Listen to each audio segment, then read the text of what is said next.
It's now 6 o'clock. I'm going to call the regular session of the Atwater City Council for September 23rd. I'm going to call us to order. We're going to start with an invocation by Pastor Miller and then the Pledge of Allegiance by Councilman Button. Please stand.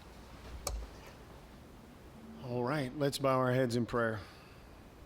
Dear Heavenly Father, as we come to you in prayer this evening, we want to thank you once again for your goodness to us. Lord, as so often we're short to give you the praise and the honor and the glory that you're deserving of, and for the many blessings that we enjoy as Americans. We're just so grateful. Father, I pray for your wisdom as always and for your direction in this meeting. I pray for all those that are serving, from our council to the staff to those that are out patrolling the streets. Father, we just pray that you continue to watch over our city and bless it in a mighty way. In Jesus' name we ask it. Amen.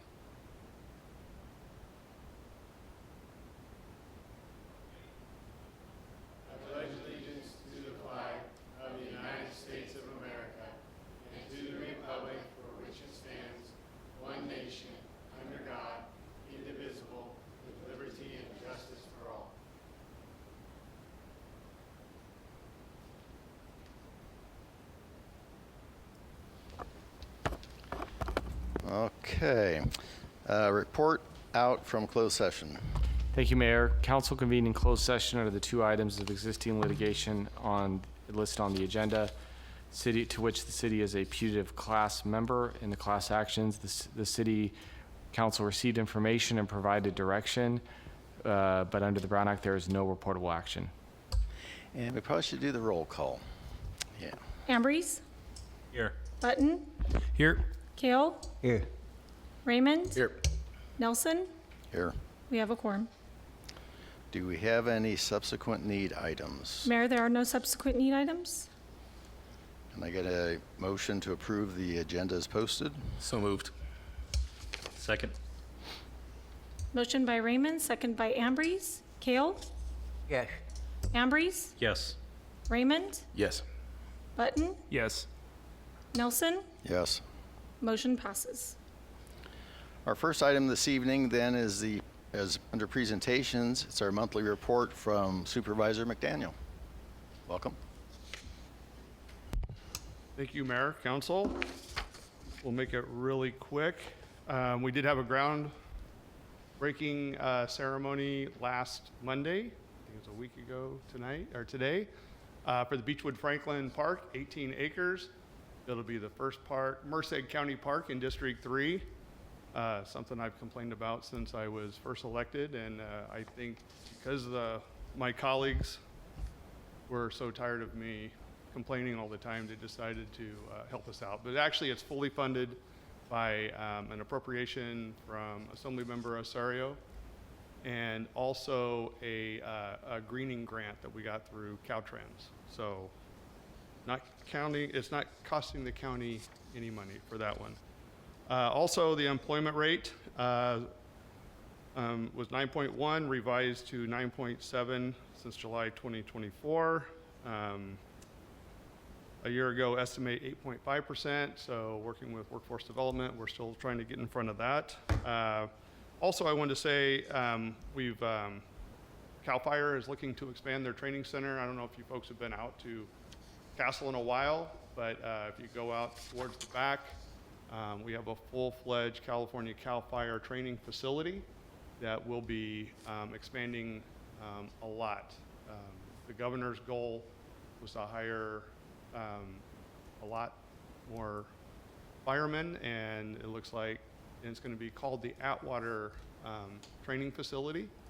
And so that's going to be expanded greatly, and they're already using the dorms out there to house the firemen. And as you can see, we have a lot of folks out here that are spending money here in the community, so that is really good.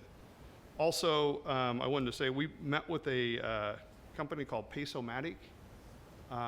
We were the first county in California that they met with. They actually have, these are games, not of chance, but as of skill. And they're looking to partner with both 7-Elevens and truck stops, as well as AM/PM markets. That's been their focus.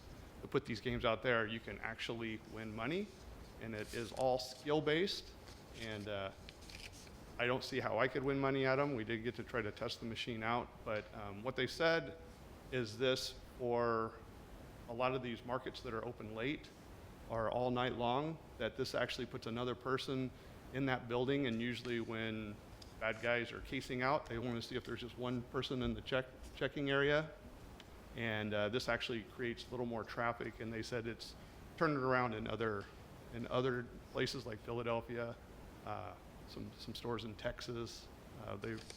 So anyway, it was very interesting meeting with them. So we'll be working with our police chiefs to make sure that we have the proper rules and regulations put in place for this, but just something I wanted to put out there. Also, we will be, our final Merced County budget will be tomorrow, 10 a.m. Right now, it's at a $1.4 billion budget. So the hearing's tomorrow morning at 10. And I did get a text. We were just awarded a $450,000 grant through the U.S. Department of Transportation on the Build America Bureau. It's called the BAB Initiative. This is to help finance the Asset Commission and Grant Program for the Castle Inland Port project. So that'll be a good moving forward for us in the future. Are there any questions? So Pace-O-Matic, what exactly are they doing here? It's- Are they building the things here? No, so they actually come out of Minnesota, and like I said, it was a very interesting concept. It sounds like a slot machine, the noises and everything else, but it is actually a game of skill. And so in the California Constitution, they allow this here, and they're wanting to come in and test the waters first, but they came and met with us. We're seeing our Santa Nella area to be really beneficial with the traffic we have out there. But 7-Eleven is very, very interested in it, and so is AM/PM Mini Marts. And like I said, it just keeps traffic in the store, so there's really no downtime. Interesting. Yeah, it's very interesting. But the little dong, dong, dong, the noises and stuff kind of makes you want to play another game. Cool. Thank you. Thank you. We always appreciate you being here. Our next item is the consent calendar. Background information has been provided on all matters listed under the consent calendar, and these items are considered to be routine. All items under the consent calendar are normally approved by one motion. If a council member requests a separate discussion on any item, that item will be removed from the consent calendar for separate action. Is there any public comment regarding the consent calendar?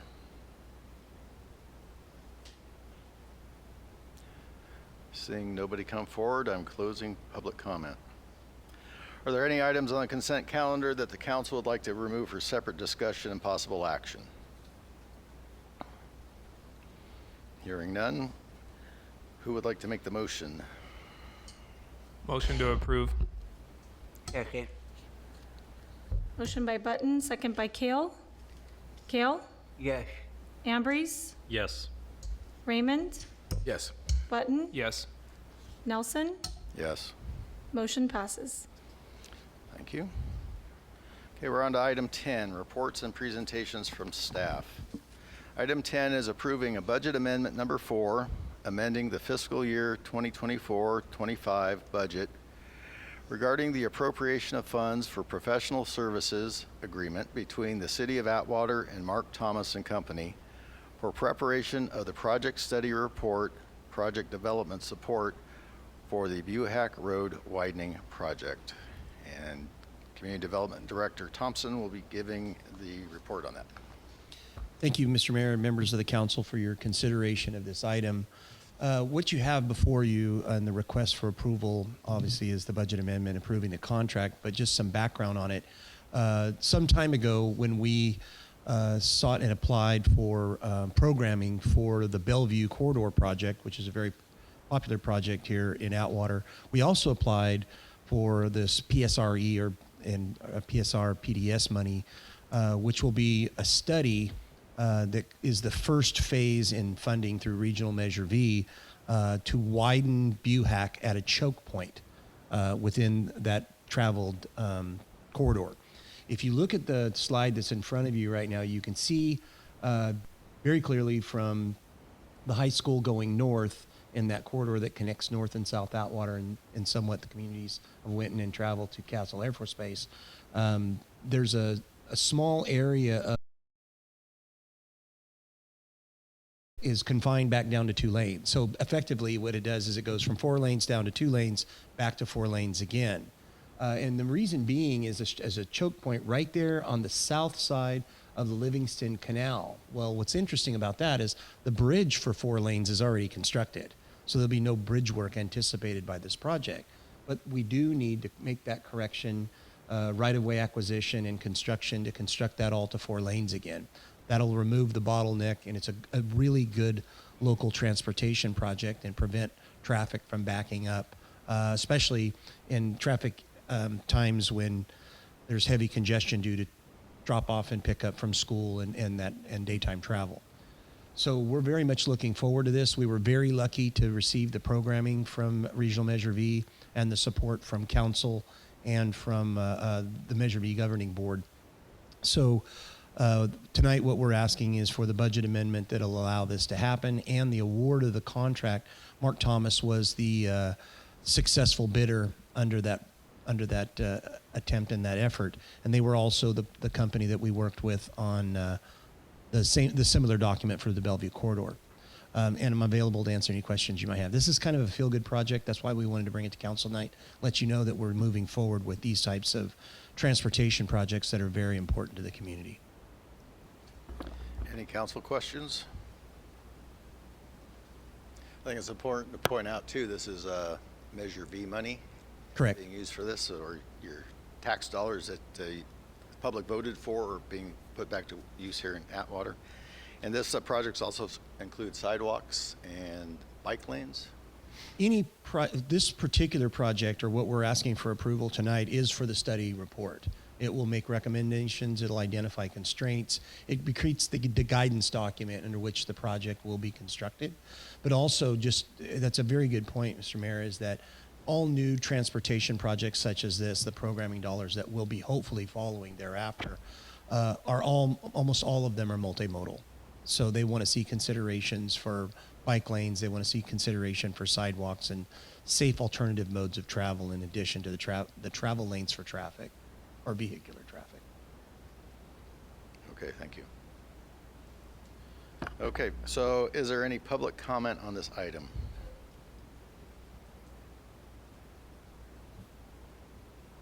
Seeing nobody come forward, I'm going to close public comment. Can we have a motion? I'll make a motion to approve. Second. Motion by Kale, second by Raymond.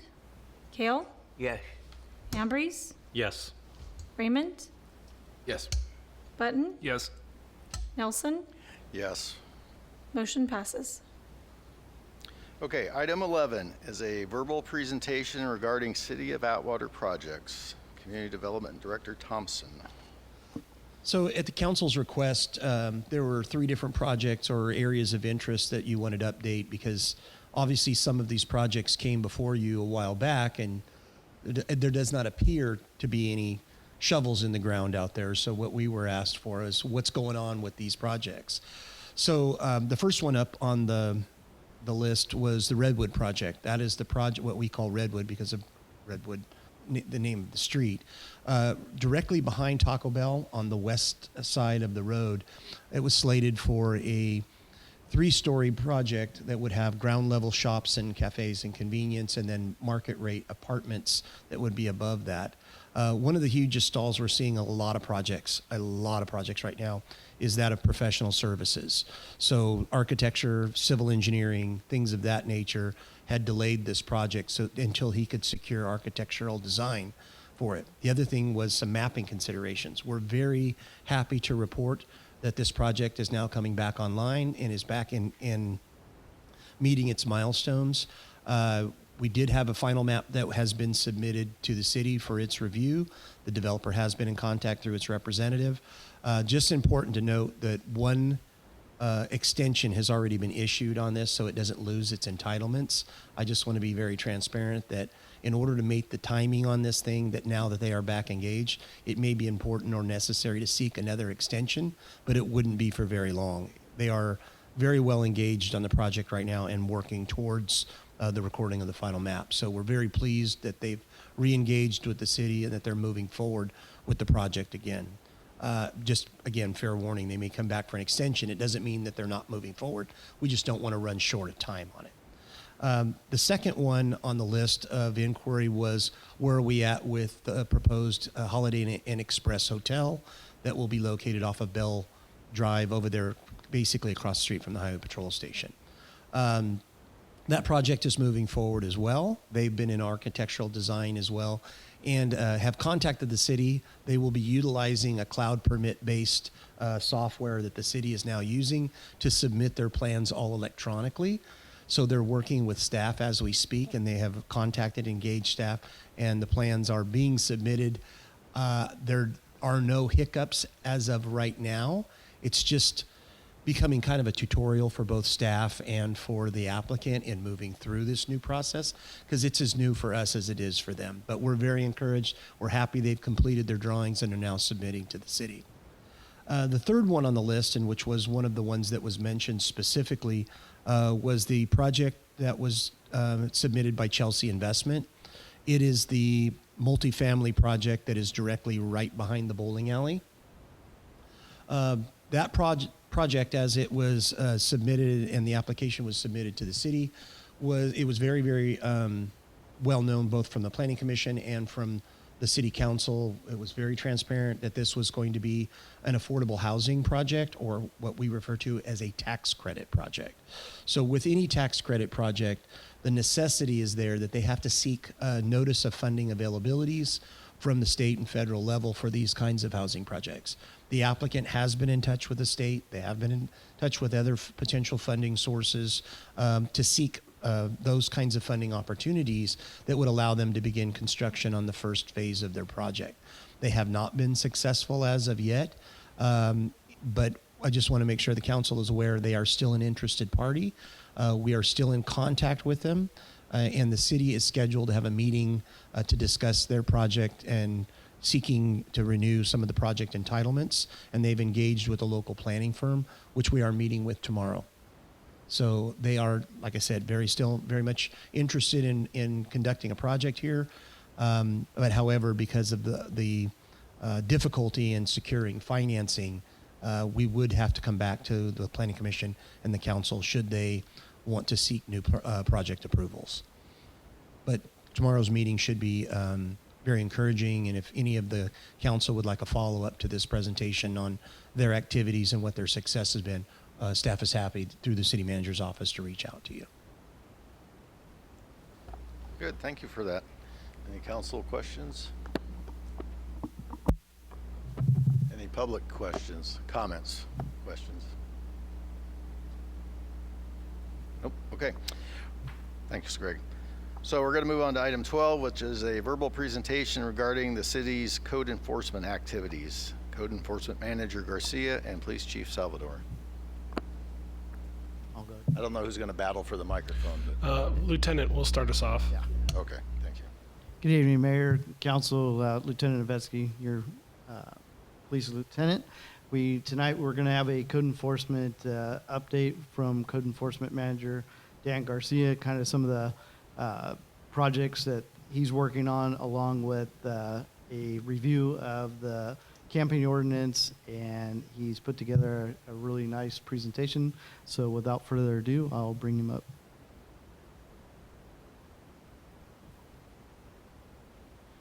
Thank you, Mayor and Council, for the opportunity for this update. Quite a bit going on in code enforcement, so let's go over a few parts of it.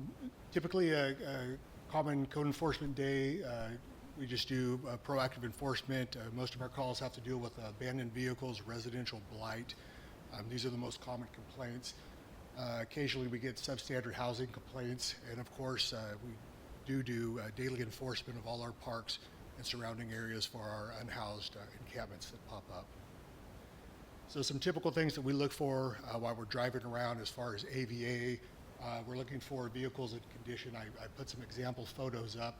These would be on the extreme end, but these are something typically that we would post with our department prepared AVA notice that allows us to tow the vehicle after the 10-day period. I just wanted to say if we do find vehicles that present any immediate danger to the public and they are legally towable under the California Vehicle Code, we do try to tow them at that time. But we do have an aggressive AVA program. The next thing that we address, probably our biggest block of enforcement or citations, is our complaints of residential blight throughout the city. This can be anything from construction tailings from improvements or just general blight or garbage in front of a house. Sometimes you get somebody and they're in the process of moving or in the process of going to the dump and the matter starts to pile up in front of the property. So we do make an effort to keep the streets or the houses rather clean and issue citations. Typically we get very good compliance on those. The biggest one, probably gets the most attention, is we do keep an active eye on the unhoused encampments throughout town. These can be anywhere from private property to city-owned property. This would be a typical encampment. After doing it for so long, they're pretty easy to identify. We always try to make contact with the occupants, and then we start the process for removal, which I'll get into a little bit later. But this is a good example of a typical encampment. This would happen to be on the canal bank, where you would see the encampment before and then the cleanup after. Another one, very common one, unfortunately stick out more than the hidden ones, are our encampments out in the open field. The reason I put this picture up here, historically the encampments typically fall around areas that provide some sort of natural concealant, whether it's shrubs, large trees, or anywhere that will assist the persons setting up their encampment, obviously to provide shade, windbreak, or anything. So part of the corrective measure is we want to get the garbage removed associated with the encampment, but we also want to speak with the property owner and explain, hey, the natural concealment still remaining on the property is just going to be an attractive nuisance going forward to keep the encampment going. So we want to make sure we get it, not only the garbage cleaned up, but the shrubbery knocked down also. My typical duties throughout the day, I have one code enforcement officer, and we typically split the duties. I spend most of my day going around to the various parks and areas that I know are going to have chronic homeless encampments. It's not a matter of just going out once in the morning to a park and, okay, they're not set up. They can set up very rapidly, so a park may be free in the morning but have several encampments in the afternoon. Sorry, I'm just getting over a cold last week. I also do a lot of building and planning complaints. These can be zoning violations, building code violations, anything that the planning or building department may receive that needs some sort of enforcement. They pass them over to me, and then we take action on it. Substandard housing complaints, I take care of most of those myself, especially with the rainy season coming up. It's not uncommon to have a rental or a house where we get some water damage. A tenant will call me. They have part of the ceiling coming in. We do have health and safety codes that cover minimum housing standards, so we do cite the property owner accordingly and allow time to get those corrected. As far as the rest of my time, administrative tasks and various questions from the citizens regarding notices or any correspondence they've received from me. I do delegate out to my code enforcement officer just the daily general response to code enforcement calls as they come in. Like the police department, we receive lots of complaints through dispatch, through text.gov, lots of emails. We generate calls for service, and then my officer goes out and enforces them accordingly. He does stay very busy with both AVA notices, parking enforcement, and both he and I do assist patrol as needed for large events where manpower is just an issue, and we can provide a couple more bodies. I always like to let everybody know the notice or flow of events for a code enforcement matter. In the city of Atwater, everybody initially gets a notice to correct, which is essentially a warning from the city. The notice will contain the needed or recommended violations of the code violation. Everybody gets a 10-day period to correct that. It's corrected in the 10-day period. There is no administrative citation after that. The common question we get from people is they'll make a complaint at the beginning of the week and then midweek call and say, hey, the violation's still occurring. And I just want to remind everybody, everybody does get that 10-day due process time to get that matter corrected, and I don't have any discretion to shorten that time. That would exclude parking tickets. Parking tickets are cited on site. They're not subject to any sort of due process at that time. After the 10-day correction period, any matter that is not corrected is subject to an administrative citation unless there's some circumstances that would prohibit it getting fixed in that 10-day period, and occasionally there are. So the big one as of late, I want to cover the camping ordinance for the city. The city does have camping and storage of personal property within parks. Until recently, after the Supreme Court ruling, this was very difficult to enforce, but after the ruling from the Supreme Court, we do have fairly good municipal code to cover it. So the purpose of it is we want to make sure that any camping storage of property is not becoming a blightful or impactful matter to the citizens of Atwater. So that's the purpose of it. I'll go into a couple points. What is allowed and not allowed in the city of Atwater? Sometimes when people see a big trash dump, and that may or may not be associated with an encampment, so we respond out to all of those and keep eyes on them right away. This would be an example that's not allowed in the city of Atwater. This would be something that we would enforce pretty quick. And again, there's small nuances for each dumping. Each one is unique in its own way. So not allowed. Per the municipal code, no camp facilities. So typically you'll go to the park and you'll see a bedroll or a tarp or a makeshift tent set up. That is not allowed in the city of Atwater. And neither is going to the park and let's say everybody's seen the shopping cart or the makeshift stroller just to carry around one's personal items. These can no longer be left at the park, left for the day, and then just we'll come back in and get it in the afternoon. We now have codes to deal with those. What is allowed? Well, I think everybody knows the intended use of the park is we want to have a safe park that's inviting for the citizens to use. We also want it to be safe and free of blight. So that's the ultimate goal, is to keep the park safe and clean. We want everybody to enjoy the parks for their intended purpose, whether that's recreation, barbecue, or something similar. That would all be allowable uses of the park. So there is a process we go to abate the property. So if I get a call for an encampment, say at Veterans Park, we immediately go out to it, take a look at it and see if it meets the criteria for enforcement. If it does meet the criteria, initially we'll take a look around. We want to identify if there's any owners of the property close so they can have the option of getting their property and leaving with it. If we cannot locate anybody, we're not allowed to just summarily grab the property on site and move it or take it. We do have to post that with a department prepared notice of intent to seize, and they do have 24 hours to remove the property per the municipal. And then state of California, once I seize that property, the city of Atwater does have to hold on to it for 90 days, but there are a few small exceptions. Obviously, in the event that we do have to take somebody's property, we obviously photograph it, document it. We want to take a fair account of what's being taken or seized at that time. So a typical posting, we have a department prepared form. I post it, photograph it. The question always comes, well, what if you post it and they just rip the notice off? Well, once I post it and photographed it, it is served and posted. It's common, I post them and the people walk right over and pick it off 2 or 3 minutes later. But for the purposes of enforcement, the site has been posted. Things we don't have to keep. Some of the items you go to an encampment, you can see as somebody's personal property, but a lot of things are trash. They're hazardous, unsanitary. A lot of the piles of property are overcome with ants. Depending on where you're at in Atwater, there's quite a few ants. So anything that meets this criteria, we're not obligated to keep. Occasionally, we'll post a pile of property. You can tell somebody's returned to the property and they've taken what they want and abandoned a small portion of it. So again, that's stuff I don't think would be subject to taking.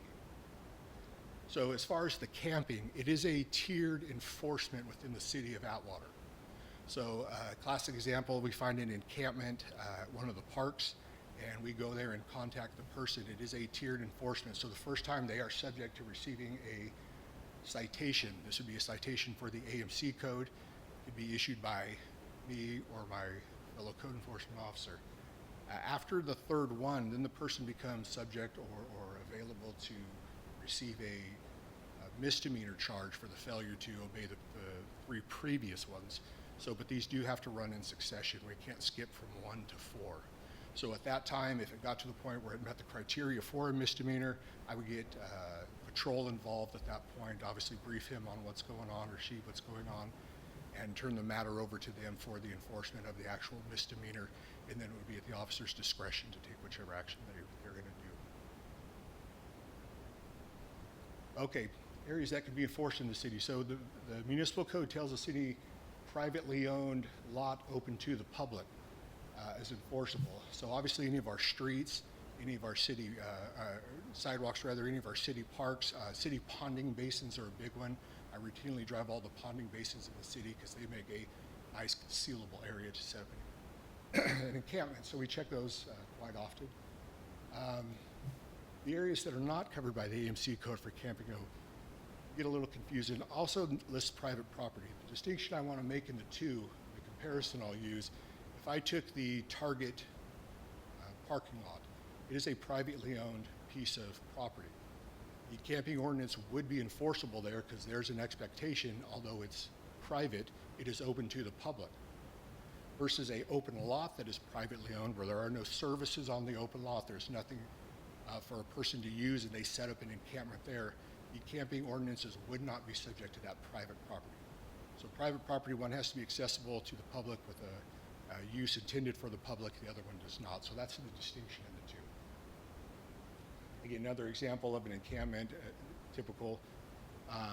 So the question I get asked, well, what if we run into a piece of private property, your camping laws don't apply to this private property? What's the mechanism to deal with either the blight or the people camping on it?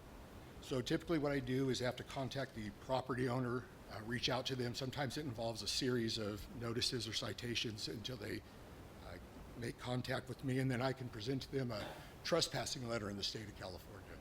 So the trespassing letter allows the property to be enforced for trespassing. Again, there's some nuances within that while they are there or gone. So we explain that to the property owners. If that's something that they want to utilize, they fill out the notice, give it back to me, and then I get it entered in records. Our new records in car management systems, all the officers have access to the copy of the trespassing letter at the time of the call. They can pull it up, has the contact number, the information, and then the officers can make a determination on how they're going to enforce it at the time. So there is an avenue to enforce these open lots that aren't subject to code. Again, one more before and after. Here's the big one. Recently, along the Atwater Boulevard corridor, we had some great collaboration with Union Pacific and Caltrans and also MID in getting that picked up. So this is commonly what you see in the end result. That's always what we're looking for after, is a nice, tidy piece of property that doesn't present any blight on Atwater. So if you guys have any questions, I'd be more than happy to answer them. I believe Councilman Kale has a question. Yes? Yeah, I do. On abandoned vehicles, so if there's a vehicle in front of their house and it is not registered, then you have to give them 10 days to fix that. Is that correct? Well, if it's not registered, depending on the length of non-registration, it may be towable at that time. Okay. So anything over 6 months can be towable. It's a discretion. Anything over a year, the vehicle code says, is a shall tow. It is a balance of juggling fitting vehicles into the AVA system or the AVA enforcement, which allows 10 days. But again, if I run across a vehicle and it's expired several years, and it does not appear to have been moved, and the vehicle codes that allows me to tow it, we do summarily tow them on the spot. It is a legal tow. So that bothers me. So a person that doesn't pay their thing hasn't been moved in 2 years. We're not going to do anything about it. Well, no, absolutely. So the not moving the car is a classic one. We get those all day long. So a neighbor calls, hey, this car's been parked over here. It hasn't moved for 2 weeks. Just sits there. Nobody comes out to it. I live here. I just never see it moved.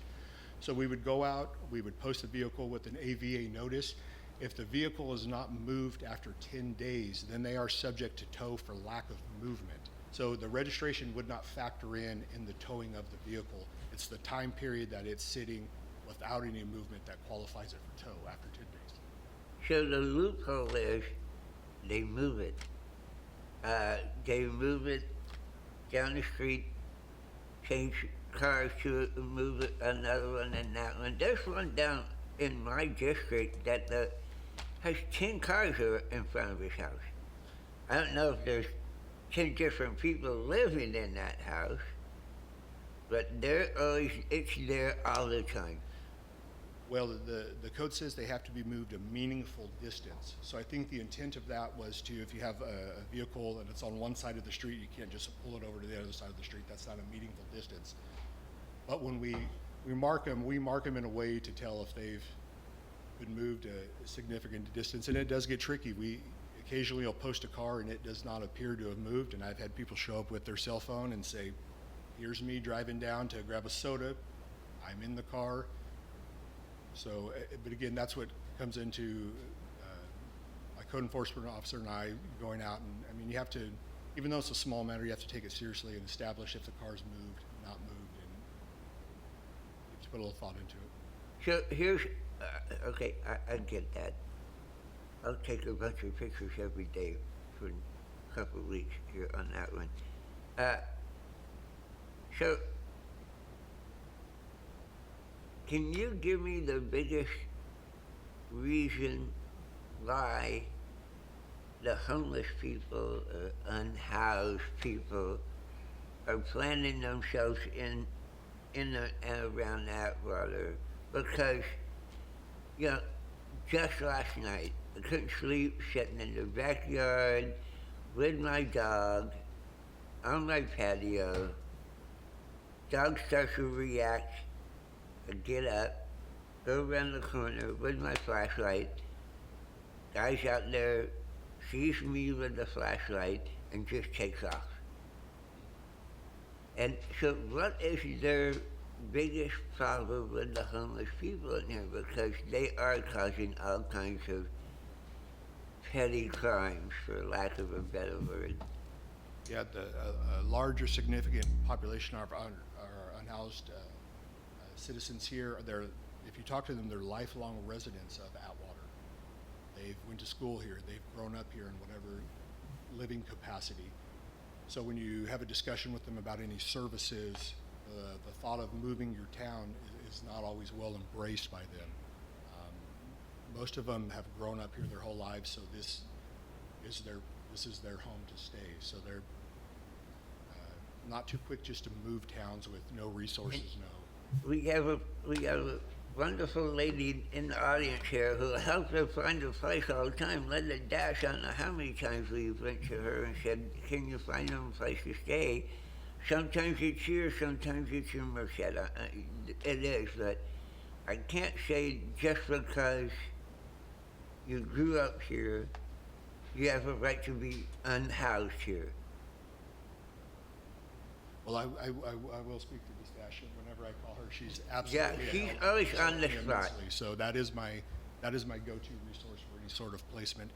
Part of the tricky part is the people have to accept the services that you're presenting.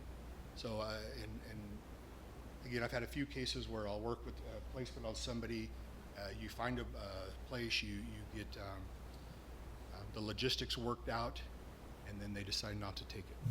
Because they don't want to abide by the rules of wherever they want to live in, and they rather set over here. When the real problem is they're under the influence or they're mentally have mental conditions that prevent them from following the regulations we set it in here. Well, trust So- me,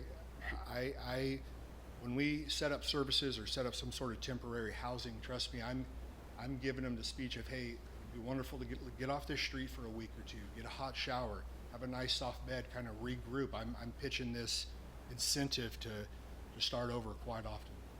Yeah, okay.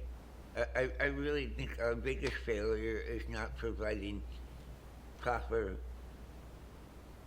mental health facilities that we can rely on, as well as drug addiction housing. So maybe that's what we need to work on then. I'm done. I'll get off my soapbox. Okay, any other council questions? Real quick, with a lot of times we see sidewalks that are blocked with, kind of limits like ADA accessibility. What's your plan for dealing with that? Just vendors or whatever, whoever's blocking it? For vendors or like, Yeah, vendors or just signs. People put stuff in the like on the corners there, and it blocks accessibility. so anything, I mean, they're all handled within the municipal code. We do weigh in. I know occasionally we'll use the unhoused property. It is common along Buhack in front of Veterans Park. Our unhoused population will put their property within the sidewalk along Buhack. As you know, Buhack's a very busy street. There is no room to walk out on the roadway. So we do evaluate the impact of their stuff in relation to the traffic and the immediate danger that poses. So if it's an immediate danger to citizens, causing them to walk out in the roadway, we do factor that in and make arrangements to get that sidewalk open immediately. As far as vendors gets tricky with the new California bill allowing sidewalk vending. There's quite a few nuances to that. But again, something like A-frame signs are all enforceable in the city of Atwater. That's one of our common citations. When I spoke about working with building and planning earlier, is they do get a lot of complaints for sign violations, and we do go out and cite those businesses regularly, again, to keep those sidewalks open.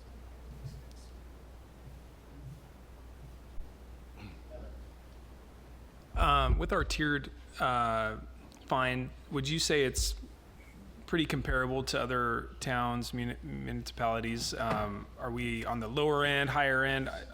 As far as the fine amounts, or just Yeah. as far as our tiered system? Maybe just the amounts. Like, are we in? Honestly, since we now have the ability to enforce this, we've just been making a big push to kind of get get processes in order to do it. I haven't researched a lot of other towns. Oh, okay. I know other towns are entertaining applying their camping ordinances to both privately owned property in any capacity and public property. But we'll have to see how those play out within the various towns. Well, thank you. Good presentation. I appreciate what you're doing. It's Sorry, I'm just getting over a cold. Someone Yeah. asked me. Yeah, thank you for that. You know, we always like to push Text My Gov. People ask all the time, well, how do I report this stuff? Text My Gov. Send a photo. Picture's worth 1,000 words, supposedly. And that seems to be a pretty good process there. You know, you could spend another 2 hours just talking about abandoned vehicles, because there's a lot of nuances to it. But I know people complain about it. They don't like the answers they get, but there is the state law that you have to follow. So you have to be patient too. You know? Yeah, illegally towing a vehicle, Mayor, is not great. So that's not going to be an option to illegally tow something. Yeah, Not with exactly. that, guys. Yeah. Text My Gov though. Okay, thank you. So, are you doing the chief's portion now too, or stepped out? No, I think That was it? Okay. that was it.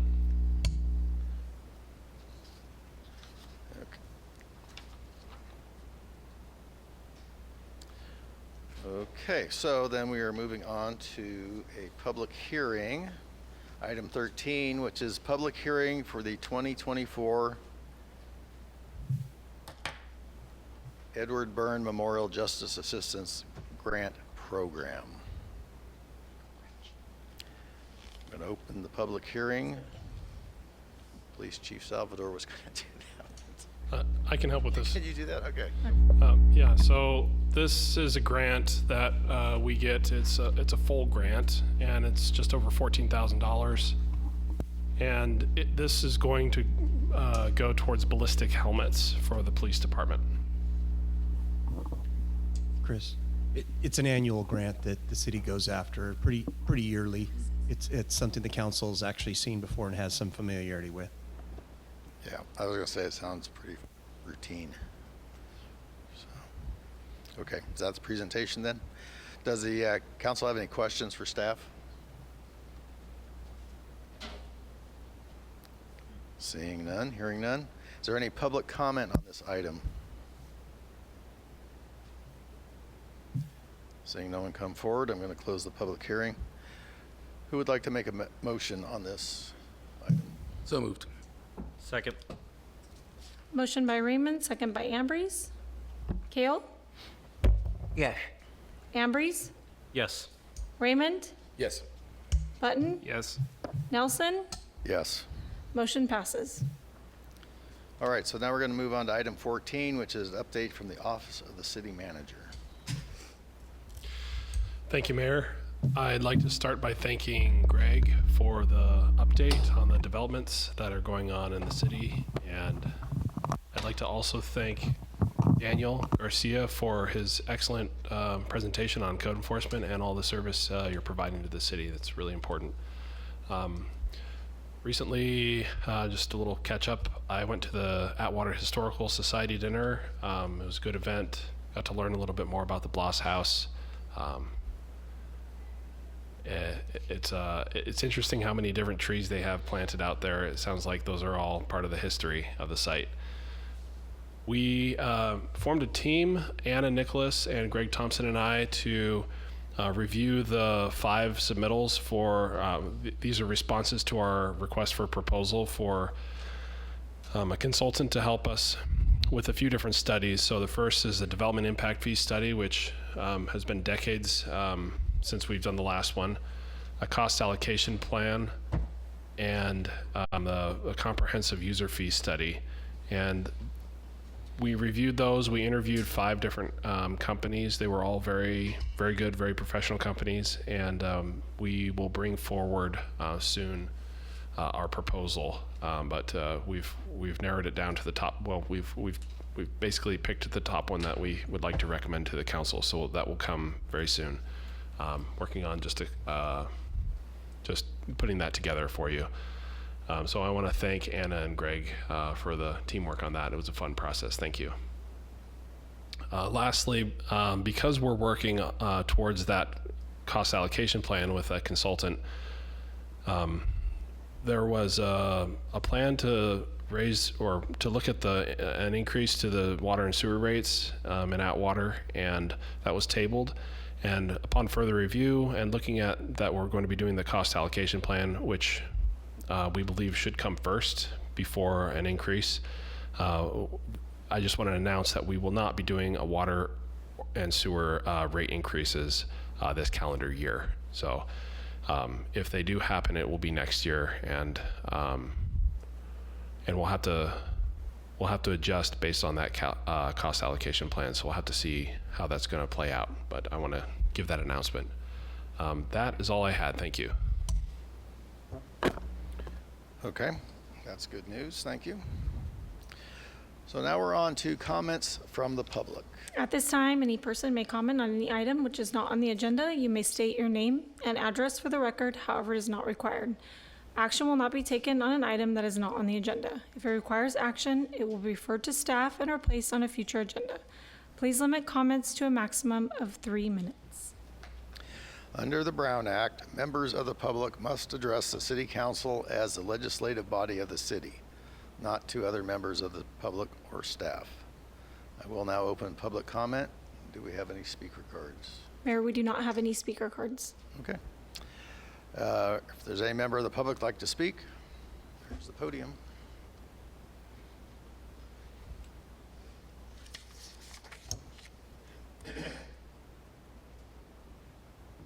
Good evening, Linda Dash, Atwater.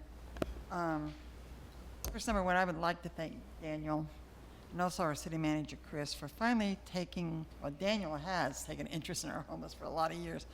But Chris went out on we did a tour of the homeless encampments a few weeks ago. And I thank you very, very much for taking an interest in it. And I can see that there's some changes being made. And I'm always here. You've got my number if I can help. And I will. But the really reason I came, and I wasn't going to come tonight, I was really totally shocked. I received a nice invitation from Mr. Thompson's secretary, I guess that's who she is, in my office email, inviting me to come, I think on October 10th, to this little get-together you're having at 10 in the morning until noontime. Come on, guys. You're just going to have a coffee and donut all together? You know, a lot of people work. A lot of people work during those hours. It's very inconsiderate, and I know you like to, when the clock strikes 5, you want to go home and do whatever you do after 5. But, you know, we pay your salaries. And we work. And it's unprofessional, it's inconsiderate.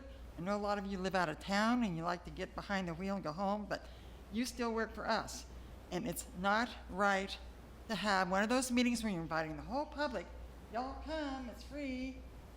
But you can't come because some people, we have 2 council members that I do know hold down jobs. They work for school districts. What they can do, push the kids in the closet and tell them, you stay there until I get back? They can't do that. It's not fair to them. They need to be able to hear all these professional consultants, these great panelists. So I really kind of think that y'all you got to start thinking about us, the folks that pay the taxes, that pay all of your big salaries. And you got to stop this. You do it all the time. You have meetings that start at 5:30, and then you have meetings at 10 in the morning that go till noontime. Please, please start being considerate, okay? It's the word considerate. When you start having a meeting, think about that word, considerate. I think it's rude you keep our finance director sitting in the back. She needs her seat up there too.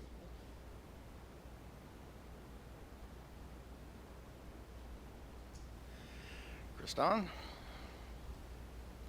Good evening, Mayor Nelson and Council. Kristan Santos here representing the office of Congressman John Duarte. First off, it was an honor to be in attendance at the City of Atwater's annual 9/11 Remembrance Ceremony.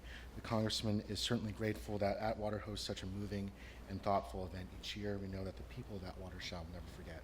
And it's certainly been a very busy district work period for Congressman Duarte, hosting everything from multiple town halls a week to a field hearing with the House Natural Resources Committee to discuss water abundance. But our office is especially pleased to announce that just last week, the House passed Congressman Duarte's bill, H.R. 7816, the Clear Communication for Veterans Claims Act, with unanimous Democrat and Republican support. This bill would require the VA to contract with a federally funded research and development center to make VA notice letters, which are often full of indecipherable legal jargon, easier to understand for veterans and their families. By making the process more transparent and easier to understand, this bill helps Central Valley veterans and veterans across America get the benefits and health care they deserve. And the upcoming month of October is National Breast Cancer Awareness Month, and Congressman Duarte is also proud to support H.R. 549, that's the Metastatic Breast Cancer Access to Care Act. Over 43,000 Americans died from breast cancer in 2022.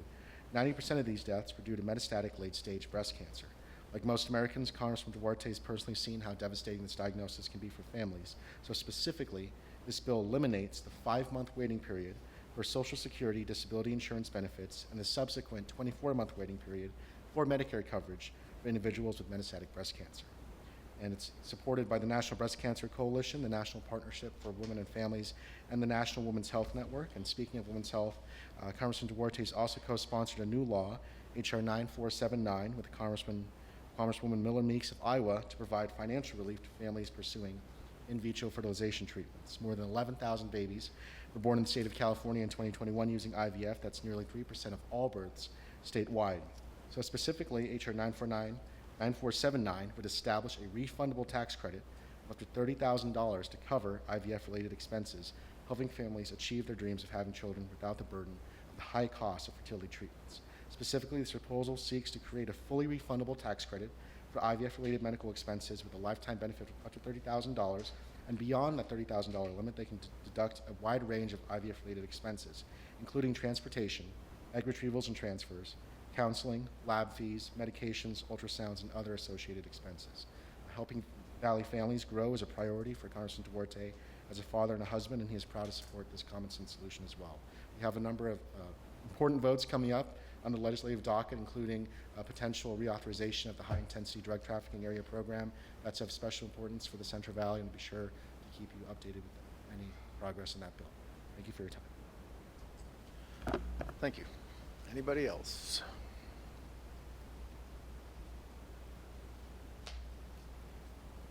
Thank you, Mr. Mayor, members of the council. Corey Billings, CEO of Blossom Memorial Healthcare District. Last Tuesday, we were able to host our first annual senior exposition at the community center. So I wanted to personally come up and thank the council for your support on that project. It was highly successful. Councilman Kale and Mayor Nelson were able to swing by that day and see. We had 27 booths, which for a senior expo is actually, for the first annual, is actually considered a very large number. All of the vendors were extremely happy with the turnout and have all agreed that they want to continue sharing the progress that we made and sharing the information about what resources are available to seniors in our community. So we look forward to setting our date for next year and hopefully having the city continue to support the project. But it was very well received by the community and the vendors as well. So thank you guys for your support on that project. Thank you.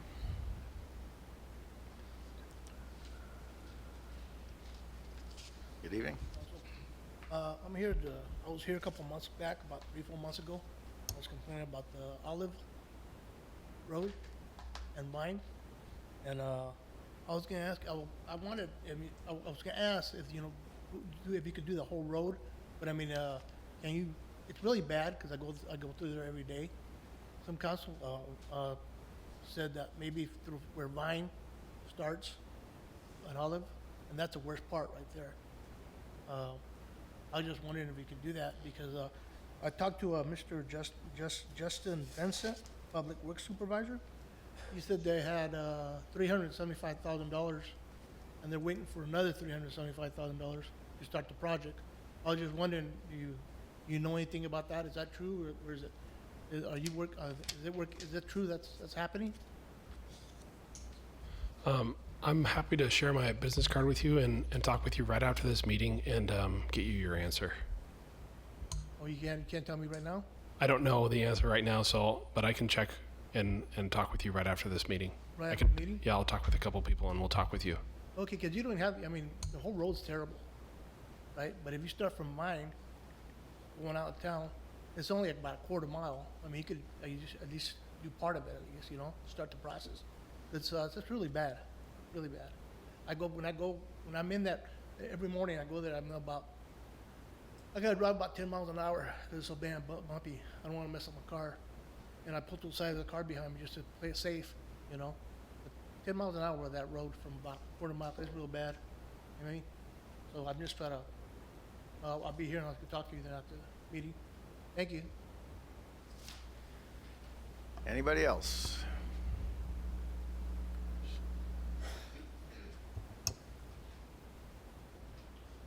Yeah, this last week has been what I can only describe as a real gut punch on a personal level, and I found out this past Wednesday, and forgive me, Linda, for bringing this, but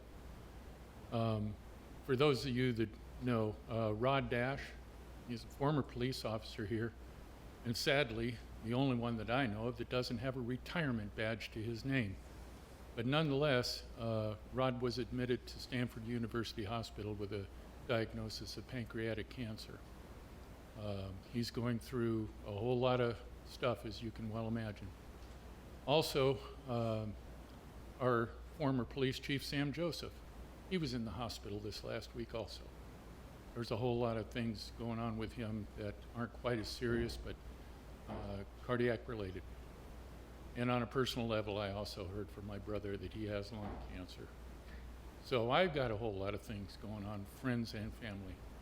So anyway, think about Rod and Sammy and those guys. You know, they serve this community faithfully and honorably, and just keep them in your thoughts and prayers if you would. And then, listen, Linda Dash, she really sugarcoats it, I know. Tonight she sure did, with respect to the economic summit. I have to agree with her. 10 o'clock to 12. When Greg had first informed me that this was coming up several months ago, I was elated. I think this is a great idea. We need to sit and talk about development in the city and share ideas and the like. This 10 o'clock to 12 o'clock thing, I'm with Linda. I have a business to run. Maybe I'll make it, maybe I can't. But a whole lot of other people aren't going to make it either. And in your advertisements, it says, you know, the public's input is, you know, greatly appreciated. Well, from who? You know, if we can't be there, hell, I could fill 2 hours myself with suggestions and observations and things that I perceive as being absolutely, you know, germane to development of this city. And is an attorney from BBK to tell us all about public-private partnership. Wonderful. Who cares? Public-private partnership is something that, you know, they're wonderful words, but what it is it's public means government. Government and private partnership. I'm not interested in that.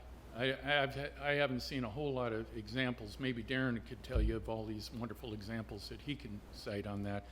But the fact is, having an attorney that is, you know, going to preach to us about that, and then you have a panel. Who's on the panel? It's not mentioned here, but who's on that panel? I think this is a shame, and I agree with Linda. This needs to be rescheduled to a time that we can all. Your time's up. Okay, anybody else?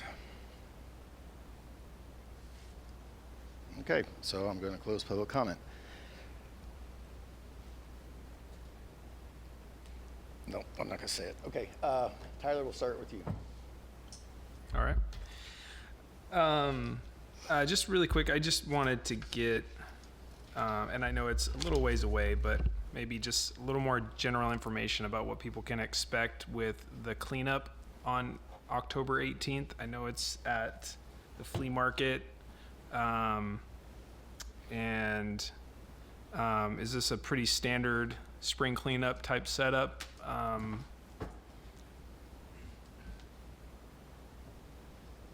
Same as the spring and fall has always been. It's just a different location. Okay. All right. That's it. That's all I got.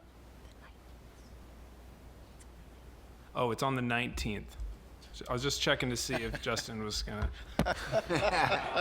It's just. I trusted you, Tyler. Hey, no, just trying to keep you on your toes. Brian. So I understand it's Pastor Miller's birthday today. So, I have my sources, Pastor. I just wanted to wish you a happy birthday and thank you for all you do. Every time you're here, you're always smiling and you bring a light to the council chambers and anybody that meets you. So just thank you for everything. Happy birthday and God bless you and your family. And with that said, too, I just want to offer my prayers to the Dash family and Sammy and his family as well. So that's it. Thank you. John? Well, I agree with Brian. My prayers go out to the Dash family and the Joseph family, and as well as Mr. Price's family. And happy birthday. I do want to say that you did a great job in the 9/11 ceremony, you guys. I really appreciate that. I really want to thank the code enforcement guys. They're doing a great job with at times their hands tied behind their backs. And I don't want anybody to think I'm just ragging on you guys for not, you know, and it's very difficult and I appreciate it. Everything that you've done and how receptive you are to the council when they ask you questions. And then I just like to see some possibly new striping put on Atwater Boulevard if you go past First Street. We got a new stoplight. I think that stoplight is great. It works wonders. We got a brand new asphalt laid down, nice striping, and then you go into that corner. It gets hard to see at night. So if nothing else, new striping possibly, or maybe retro-reflective buttons put down in there so people can see.